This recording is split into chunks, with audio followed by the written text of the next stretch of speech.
A conduta cristã. Somos chamados para ser um povo piedoso que pensa, sente e age de acordo com os princípios do céu, para que o Espírito crie em nós o caráter de nosso Senhor. Nós só nos envolvemos naquelas coisas que produzirão na nossa vida pureza, saúde e alegria, semelhantes às de Cristo. Isto significa que as nossas diversões e entretenimentos devem corresponder aos mais altos padrões do gosto e da beleza cristãos. Embora reconheçamos diferenças culturais, o nosso vestuário deve ser simples, modesto e de bom gosto, apropriado, aquela cuja verdadeira beleza não consiste no adorno exterior, mas no adorno, no ornamento imperecível de um espírito manso e tranquilo.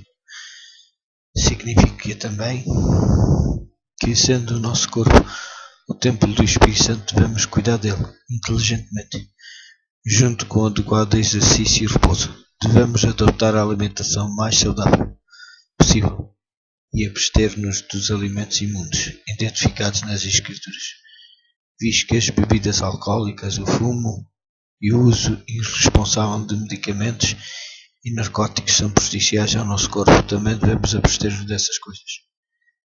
Em vez disso, devemos empenhar-nos em tudo que submeta nossos pensamentos e o nosso corpo à disciplina de Cristo, o qual deseja a nossa integridade, alegria e bem-estar. Conduta cristã. O estilo de vida de um seguidor de Deus aparece como uma resposta grata à magnífica salvação oferecida por Deus através de Cristo. Paulo apela a todos os cristãos: rogo-vos, pois, irmãos, pela compaixão de Deus, que apresenteis os vossos corpos em sacrifício vivo, santo e agradável a Deus, que é o vosso culto racional, e não vos conformeis com este mundo, mas transformais pela renovação do vosso entendimento, para que experimenteis qual seja a boa, agradável e perfeita vontade de Deus. Romanos, capítulo 12, versículo 1 e 2. Portanto, os cristãos de boa mente protegem e desenvolvem as suas faculdades mentais, físicas e espirituais para poderem honrar o seu Criador e Redentor. Cristo orou: não peço que os tires do mundo, mas que os livres do mal. Não são do mundo, como eu do mundo não sou. João, capítulo 17, versículo 15 e 16. Como pode um cristão estar simultâneo no mundo e separado dele? De que modo deve o estilo de vida de um cristão ser diferente daquele que existe no mundo?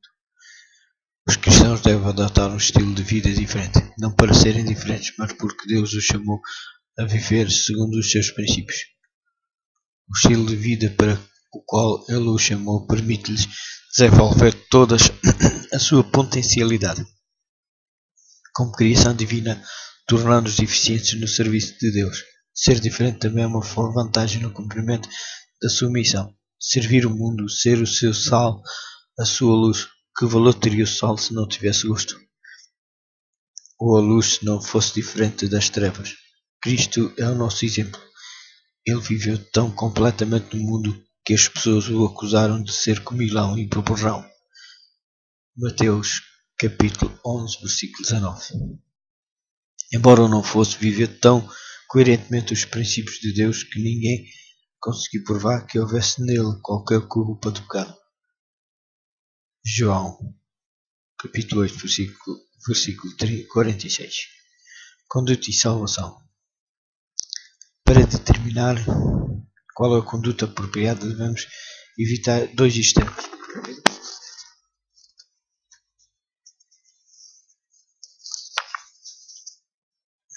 É permitir que as regras e a aplicação dos princípios se tornem um meio de salvação. Paulo resume esta atitude nas seguintes palavras: vós que procurais ser justificados pela lei, vos separaste de Cristo, caíste da graça. Gálatas, capítulo 5, versículo 4. O extremo oposto é acreditar que, visto as obras não salvarem, então não tem importância, que aquilo que a pessoa faz não tem realmente importância. Paulo também se referiu a este extremo. Vós, meus irmãos, fostes chamados para ser livres, mas não useis a vossa liberdade para condescender com a natureza pecaminosa. Gálatas, capítulo 5, versículo 13.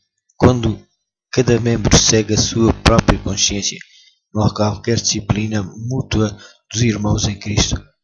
No cumprimento de Mateus, capítulo 18 e Gálatas, capítulo 6, versículo 1 e 2. A Igreja não se torna o corpo de Cristo, no seio do qual há amor e carinho mútuo, mas um conjunto de indivíduos atomísticos, cada um seguindo o seu próprio caminho, sem sentir qualquer responsabilidade pelos seus irmãos, ou aceitar qualquer preocupação por eles. Embora nossa conduta e a nossa espiritualidade estejam estritamente relacionadas, nunca poderemos ganhar a salvação através de uma conduta correta. A conduta cristã é, pelo contrário, um fruto natural da salvação e baseia-se naquilo que Cristo já fez por nós no Calvário. O templo do Espírito Santo. Não só a Igreja, mas o cristão individual é também um templo para a habitação do Espírito Santo. Não sabeis que o vosso corpo é o templo do Espírito Santo, que habita em vós, proveniente de Deus, e que não sois de vós mesmos. 1 Coríntios, capítulo 6, versículo 19. Os cristãos, portanto, praticam bons hábitos de saúde para proteger o centro do comando do seu corpo-templo, a mente, o lugar de habitação do Espírito de Cristo. Por esta razão, os adventistas do sétimo dia, ao longo dos últimos 100 anos, têm insistido na importância dos hábitos de saúde corretos. E esta insistência tem produzido os seus efeitos. Investigações recentes revelam que os adventistas estão menos sujeitos do que a população em geral a contrair a maioria das doenças mais graves. Como cristãos, preocupamos tanto com o aspecto espiritual como com o aspecto físico da vida das pessoas. Jesus, o nosso modelo, curava todas as doenças e enfermidades entre o povo. Mateus, capítulo 4, versículo 23. A Bíblia considera o ser humano como uma unidade. A dicotomia entre o espiritual e o material é estranha à Bíblia. Por isso o apelo de Deus à santidade envolve um convite tanto à saúde física como à espiritual. Susanna Wesley, mãe do fundador do Metodismo, resumiu perfeitamente este princípio. Tudo que enfraqueça o vosso raciocínio prejudica a sensibilidade da vossa consciência, obscureça a vossa percepção de Deus, reduz a força e a autoridade da mente sobre o corpo. Tal coisa é errada, por mais inocente que em si mesma possa parecer. As leis de Deus, que incluem as leis da saúde, não são arbitrárias, mas foram destinadas pelo Criador para nos permitir gozar a vida na sua plenitude. Satanás, o inimigo, quer roubar-nos a saúde, a alegria, a paz de espírito e, por fim, destruir-nos. Podem ver no Novo Testamento o livro de João, capítulo 4, versículo. Novo Testamento de João, capítulo 10, versículo 10. As bênçãos de Deus para uma saúde total. Conseguir este estado de saúde depende da prática de alguns princípios, simples, mas importantes, estabelecidos por Deus. Alguns deles são óbvios e mesmo agradáveis para a maioria das pessoas. Outros, como uma dieta apropriada, são mais difíceis de aceitar, uma vez que envolvem orientações e hábitos tão influentes no nosso estilo de vida. Por essa razão, consagramos mais espaço a estes princípios, que são mal compreendidos, discutidos ou rejeitados. A bênção do exercício. O exercício regular é a forma simples para conseguir mais exercício, ter um corpo firme, contrariar o stress, ter uma pele mais saudável, adquirir maior confiança própria, regular eficientemente o peso, melhorar a digestão e a regularidade do organismo, combater a depressão e o risco de contrair doenças cardíacas e cancro. O exercício não é meramente uma opção, é essencial para manter uma boa saúde, tanto física como mental. A atividade útil favorece a prosperidade. A inatividade e a preguiça atraem a adversidade. Provérbios capítulo 6, versículo 6 ao 13 e Provérbios capítulo 14, versículo 23. Deus prescreveu a atividade ao primeiro casal de seres humanos, cuidar do seu lar-jardim ao ar livre. Gênesis capítulo 2, versículo 5 e Gênesis capítulo 15, capítulo 15 todo e Gênesis capítulo 3,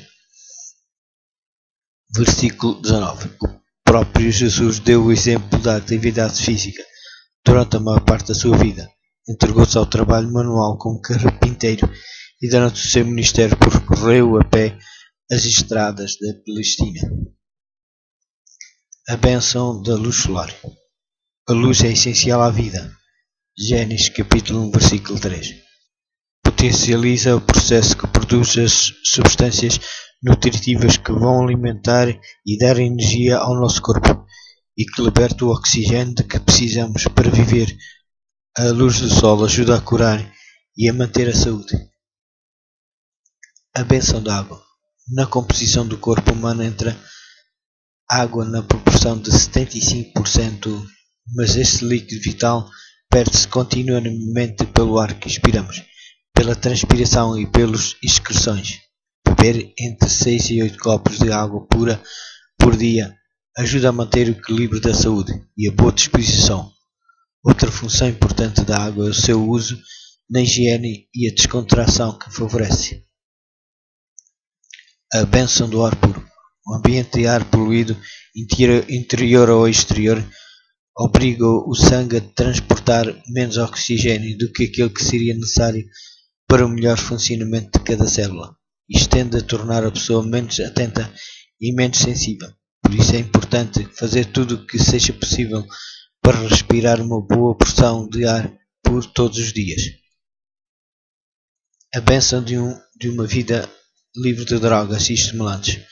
As drogas inundam a nossa sociedade porque estimulam e libertam do stress e da dor. O cristão vive rodeado de sedutores convites a utilizar drogas. Até as bebidas populares de aparência mais inocente contêm droga. O café, o chá e as colas têm cafeína e muitas bebidas refrescantes com sabores e frutos contêm álcool.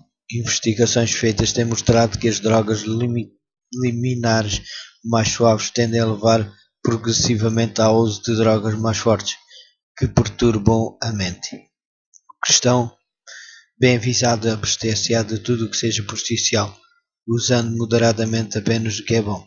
O tabaco. O tabaco, em todas as formas como é apresentado, é um veneno lento que tem um efeito prejudicial sobre as faculdades físicas, mentais e morais.